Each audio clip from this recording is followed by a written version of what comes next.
कुछ दिनों से देश में इंडिया और भारत नाम का राजकीय युद्ध शुरू है।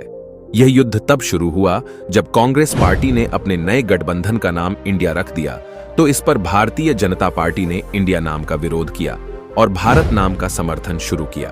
इस राजकीय क्लेश से संपूर्ण देशवासी भी दुविधा में पड़ गए कि हमारे देश का असली और प्राचीन नाम क्या है। वैसे तो इतिहास में विभिन्न कालखंड में अनेक धार्मिक, ऐतिहासिक, सांस्कृतिक तथा पारंपरिक मान्यताओं के अनुसार अपने देश को 5 अलग अलग नामों से जाना जाता है, जैसे इंडिया, भारत या भारतवर्ष, हिंद या हिंदुस्तान, जम्बू द्वीप और आर्यावर्त। देशवासियों के मन में यह सवाल है कि अपने देश का मूल नाम क्या है और वह कितना प्राचीन है, और इसी के साथ हमें इंडिया का समर्थन करना चाहिए या फिर भारत का। वैसे तो भारतीय संविधान के निर्माता डॉक्टर बाबा साहब अंबेडकर ने संविधान की प्रस्तावना में स्पष्ट रूप से लिखा है कि we are the people of India, that is Bharat. अब यह भी एक सवाल है कि बाबा साहब ने इंडिया का अनुवाद भारत क्यों किया होगा।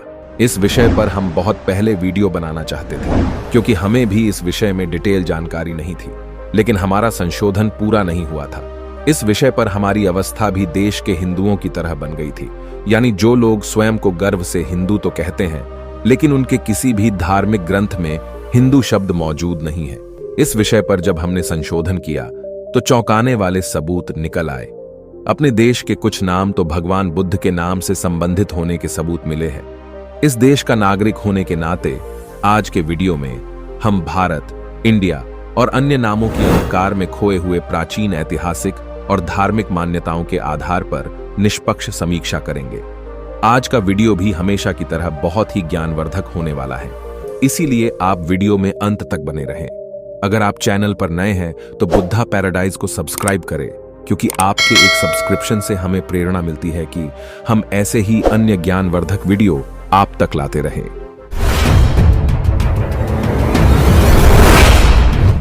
आज के विषय में आगे बढ़ने से पहले हमें मिथिहास और इतिहास को समझना बेहद जरूरी है।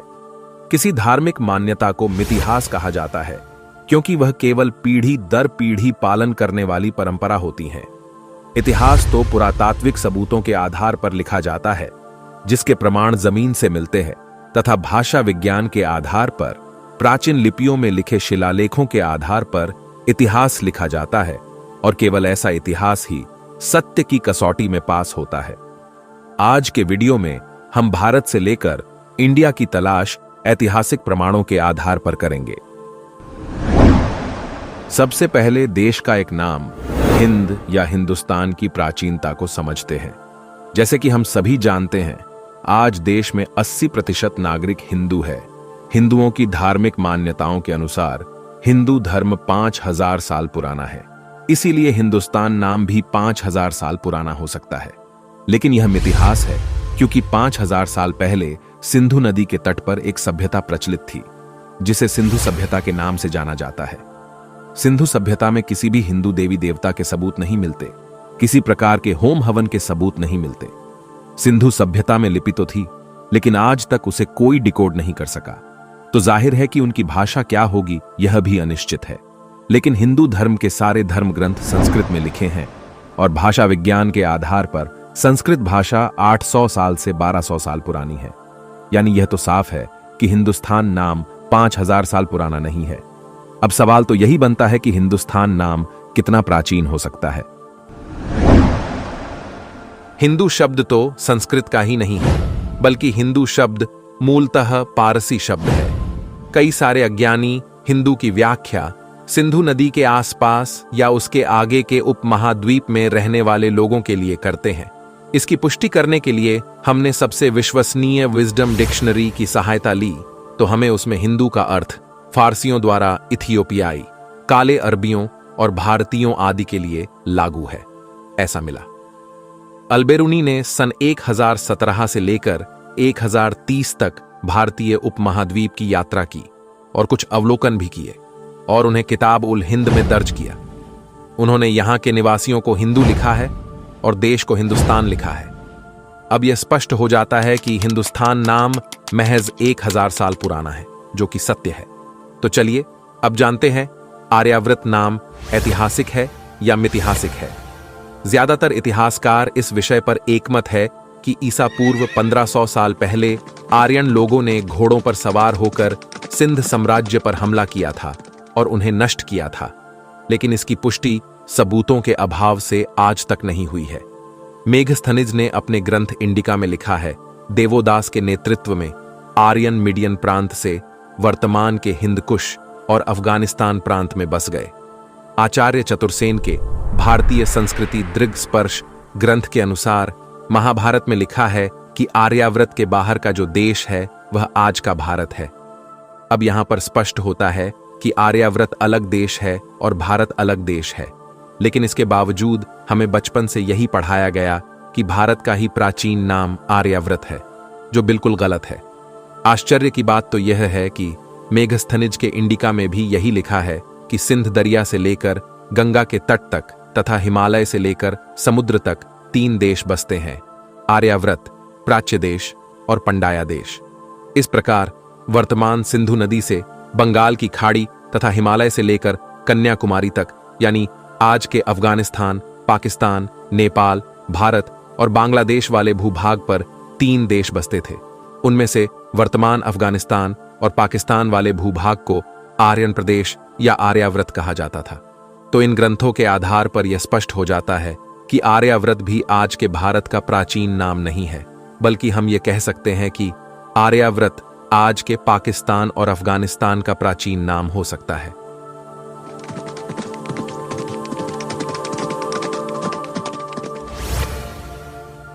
आर्यावर्त के बाद अब जानते हैं जम्बू द्वीप के इतिहास के संदर्भ में क्या मान्यताएं हैं और क्या तथ्य है।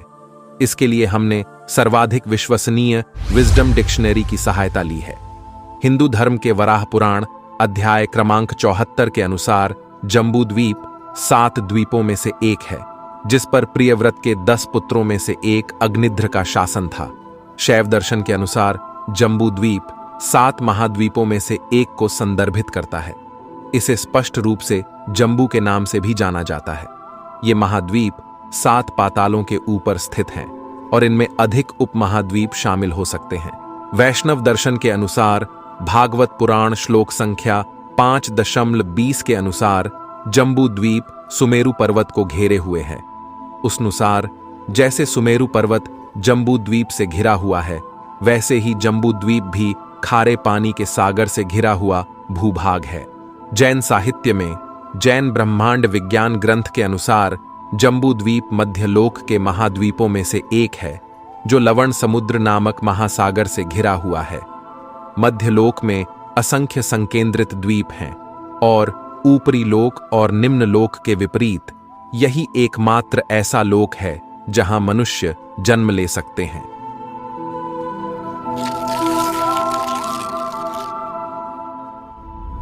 अब तक जितने ग्रंथों के संदर्भ से हमने जम्बू द्वीप की व्याख्या की है, वह सत्य नहीं मानी जा सकती, क्योंकि इन ग्रंथों की पुष्टि पुरातात्विक तथ्यों के आधार पर अस्पष्ट है।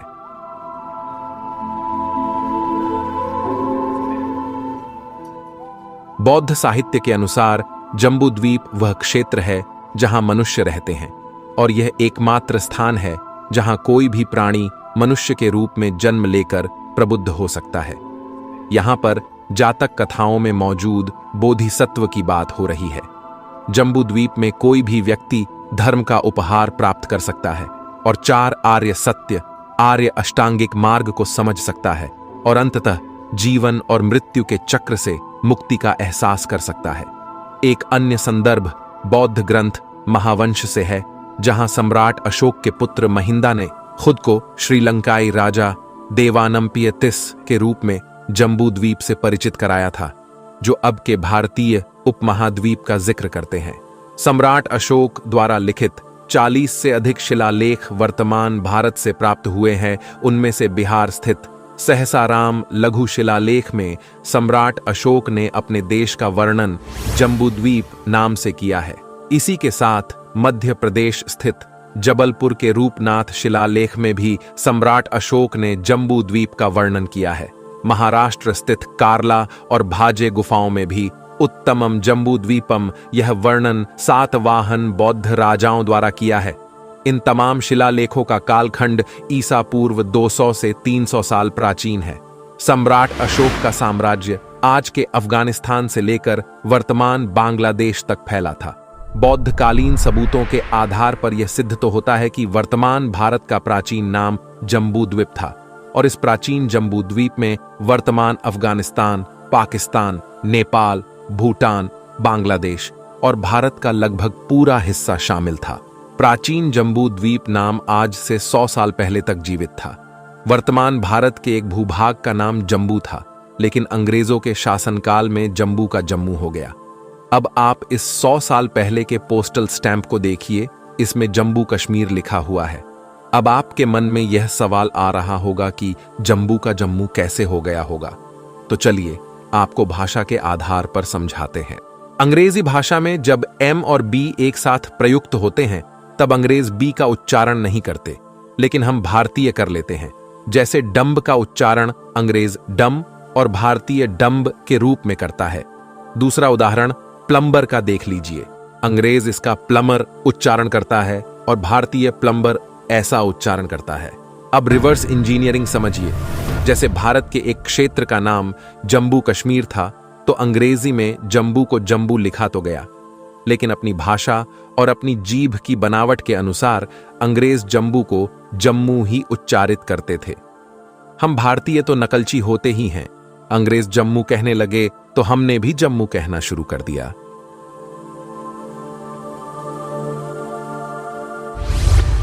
अब इस वीडियो में इंडिया और भारत का विश्लेषण रह गया है और यही वीडियो का सर्वाधिक महत्वपूर्ण हिस्सा है। इसीलिए आप वीडियो में अंत तक बने रहे। शुरुआत इंडिया से करते हैं और आपको यह जानकर आश्चर्य होगा कि देश का सर्वाधिक प्राचीन नाम भारत नहीं बल्कि इंडिया ही है। यूनानी सेनापति सेल्यूकस ने ईसा पूर्व 305 में प्राचीन भारत पर आक्रमण किया था, लेकिन उसे संधि करने पर विवश होना पड़ा था। संधि के अनुसार मेगस्थनीज नाम का राजदूत ईसा पूर्व 299 में चंद्रगुप्त के दरबार में आया था। मेगस्थनीज एक ग्रीक इतिहासकार और विद्वान था जो कई वर्षों तक चंद्रगुप्त के दरबार में रहा। जो कुछ प्राचीन भारत में देखा उसका इंडिका नामक पुस्तक में विस्तृत वर्णन किया है। भारतीय इतिहास को जानने के लिए इंडिका बहुत ही प्रसिद्ध ग्रंथ माना जाता है, क्योंकि उसमें भारतीय समाज से लेकर प्रशासन तक की विस्तार से चर्चा की गई है। चंद्रगुप्त मौर्य के शासनकाल में भारत कैसा था और उस समय की सामाजिक व्यवस्था कैसी थी, इन सब की जानकारी मेगस्थनीज की इंडिका में दी गई है। मेगस्थनीज की इंडिका के अनुसार सिंधु नदी को प्राचीन ग्रीकवासी इंडस कहते थे और इंडस नदी के उपरांत जो भूभाग है उसे इंडिका कहते थे। यानी वर्तमान पाकिस्तान, भारत और बांग्लादेश के भूभाग को इंडिका नाम से जाना जाता था। आगे चलकर इसी नाम का जिक्र संपूर्ण यूरोप ने किया और अंग्रेजों के समय यह बदलकर ब्रिटिश इंडिया हो गया। इंडिका ग्रंथ को ऐतिहासिक मायने से सत्य माना जाता है और इसकी पुष्टि लगभग सारे इतिहासकारों ने की है। अब हम यह अनुमान लगा सकते हैं कि इंडिया नाम 2300 साल प्राचीन है।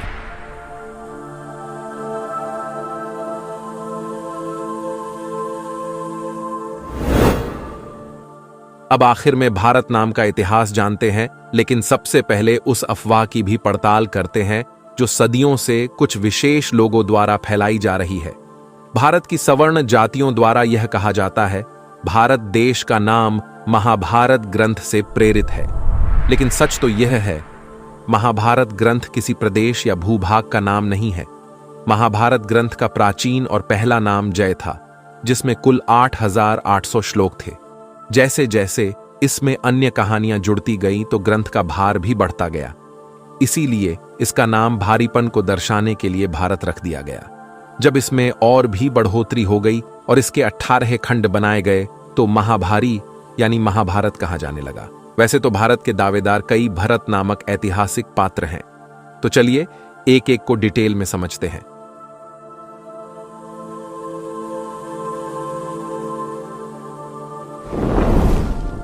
आमतौर पर भारत नाम के पीछे महाभारत के आदि पर्व में आई कथा के अनुसार हस्तिनापुर के महाराजा दुष्यंत और शकुंतला के पुत्र भरत थे। उनके बारे में कहा जाता है कि वह शेर के शावकों के साथ खेलते थे।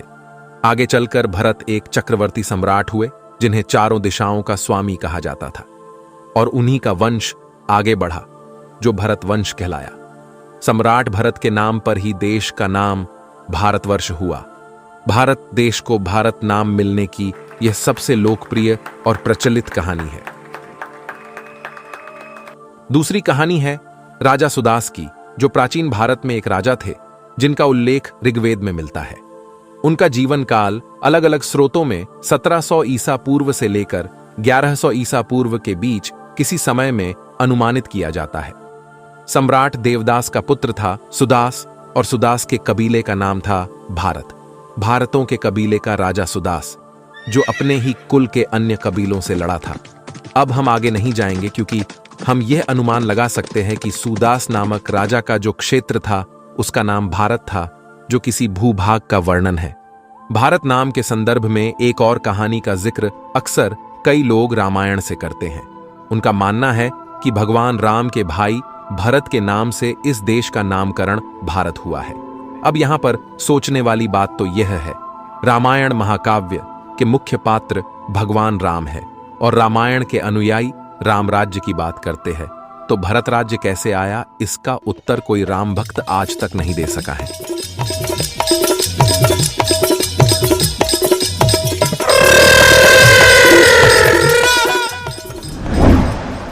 जैन साहित्य के अनुसार हेमचंद्र के 11वीं शताब्दी के त्रिशष्ठिशाला का पुरुष चरित्र के अनुसार भरत और सुनंदा, जो ऋषभ की पत्नियों में से एक थी, और उसने जुड़वां बच्चों के रूप में भरत और ब्राह्मी नामक बच्चों को जन्म दिया, और आगे भरत के नाम से देश का नाम भारत हो गया।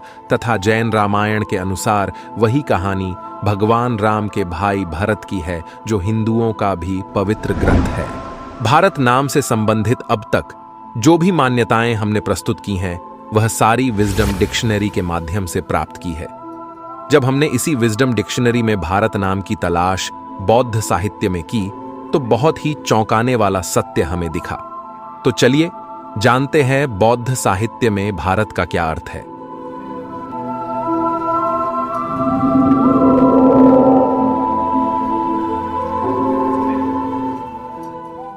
तिब्बती बौद्ध धम्म यानी वज्रयान या तांत्रिक बौद्ध धम्म की शाखा में भारत तथागत बुद्ध का नाम है, जिसका उल्लेख 6ठी शताब्दी में मंजुश्री कल्प ग्रंथ में शिक्षाओं में भाग लेने के रूप में किया गया है। मंजुश्री यानी ज्ञान की बोधिसत्व को समर्पित सबसे बड़े क्रियातंत्रों में से एक, मुख्य रूप से अनुष्ठानिक तत्वों से संबंधित ज्ञान के एक विश्वकोश का प्रतिनिधित्व करता है। बौद्ध धम्म के इस पाठ की शिक्षाएं मंजुश्री से उत्पन्न हुई हैं और बुद्ध शाक्यमुनि द्वारा बड़े दर्शकों की उपस्थिति में सिखाई गई थीं। अब तक हमने भारत देश के नाम से संबंधित जो मान्यताएं देखी हैं, जैसे रामायण के राजा भरत, महाभारत के दुष्यंत और शकुंतला के पुत्र भरत, राजा सुदास और उनका कबीला भारत, ऐसी मान्यताओं को हम इतिहास कहते हैं, क्योंकि उनका कोई ऐतिहासिक पुरातात्विक सबूत आज तक नहीं मिला। अगर हम ऐतिहासिक और पुरातात्विक सबूतों की बात करें, तो केवल भगवान बुद्ध ही इकलौते वास्तविक चरित्र है जिनके पक्के सबूत भारतीय उपखंड के साथ संपूर्ण एशिया में आज भी मूर्तियों के स्वरूप में, अस्थियों के स्वरूप में और शिलालेखों के स्वरूप में मिलते हैं। इसीलिए हम यह कह सकते हैं कि भगवान बुद्ध का एक पर्यायवाची नाम भारत है, क्योंकि अन्य मान्यताएं तो सबूतों के अभाव तथा भाषा विज्ञान के आधार पर मिथिहास साबित होती है। अब आपके जहन में यह सवाल आता होगा, अपने देश को इंडिया कहे या भारत? तो इसका जवाब डॉक्टर बाबा साहब अंबेडकर ने दिया है। वीडियो के शुरुआत में हमने आपसे सवाल पूछा था, डॉक्टर बाबा साहब अंबेडकर ने भारतीय संविधान में इंडिया शब्द के लिए भारत शब्द को क्यों प्रयुक्त किया होगा? तो इस प्रश्न का उत्तर ही आपके सवाल का उत्तर है। डॉक्टर बाबा साहब अंबेडकर भारतीय संविधान के निर्माता तो थे, लेकिन उनकी पहचान उस समय दुनिया के सर्वाधिक विद्वानों में होती थी। उन्होंने भारतीय संविधान अंग्रेजी में लिखा है और देश के लिए इंडिया एवं भारत दोनों शब्दों का प्रयोग किया। संविधान में भारत देश का इंडिया दैट इज भारत नाम से वर्णन किया है, यानी इंडिया का अनुवाद भारत कर दिया, क्योंकि बाबा साहब ये जानते थे उनके पश्चात जो कोई अंग्रेजी संविधान का हिंदी या अन्य भारतीय भाषा में अनुवाद करेगा तो इंडिया को हिंदुस्तान लिख सकता है, आर्याव्रत लिख सकता है या अपने फायदे के अनुसार कुछ भी लिख सकता है। इसीलिए बाबा साहब ने इंडिया का अनुवाद भारत नाम से संविधान में ही कर दिया। उनकी इस सोच से आप यह अनुमान लगा सकते हैं, बाबा साहब वाकई सर्वोत्तम विद्वान थे। अब समय हो गया है आपसे विदा लेने का। भगवान बुद्ध के इतिहास से संबंधित ऐसे अनेक वीडियो आप तक लाते रहेंगे। भगवान के इतिहास की संक्षिप्त जानकारी के लिए आप हमारे सोशल मीडिया प्लेटफॉर्म को फॉलो करें। फेसबुक पर आप बुद्धा पैराडाइज 14 पेज को फॉलो करें तथा उमाकांत माने इस प्रोफाइल पर भी फॉलो करें। इंस्टाग्राम पर बुद्धा पैराडाइज 14 पर फॉलो करें। आज के लिए बस इतना ही, तो जल्द ही मिलते हैं अगले वीडियो में। आप बने रहे बुद्धा पैराडाइज के साथ। जय भीम, नमो बुद्धाय।